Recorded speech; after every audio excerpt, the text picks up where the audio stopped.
Samantala, araw po ng Biyernes ngayon, alamin muna natin ang presyuhan ng mga paninda sa ilang palengke sa Metro Manila. Si Denise Osorio sa Detalye Live.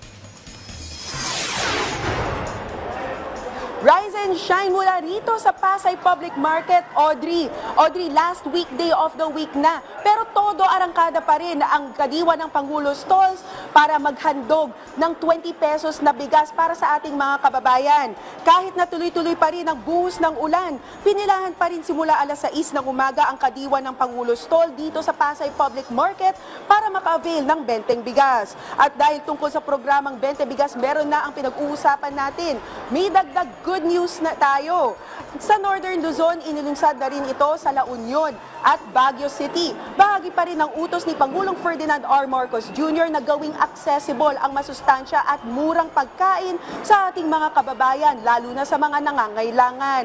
Audrey, direktang kinukuha ang bigas na ito mula sa ating lokal na magsasaka kung kaya't nakakatulong ito sa kanilang kabuhayan. Samantala, binabantayan rin naman natin ang presyuhan ng ating mga isda, lalo na ang galunggong at ang paborito nating mackerel dahil sa issue ng importation. Nasa 100 hanggang 120 pesos ang kada kalahating kilo ng galunggong, habang ang mackerel naman ay nasa 250 hanggang 270 pesos kada kilo. Kaugnay nito, pansamantalang sinuspinde ng Department of Agriculture ang pag-issue ng import clearance para sa ilang uri ng mackerel at alumahan at galunggong dahil sa umano'y misuse of import permits tulad ng misdeclaration at diversion ng mga shipment.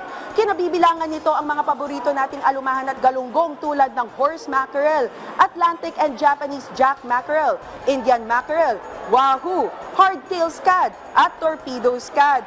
Audrey, nilinaw naman ng Department of Agriculture na hindi ito import ban, kundi pansamantala lang ito para o habang iniimbestigahan ang naturang issue at nirerepaso pa nila kasalukuyan ang mga import protocols upang masigurong transparent at fair ang importation natin ng mga isda papunta sa loob ng ating bansa.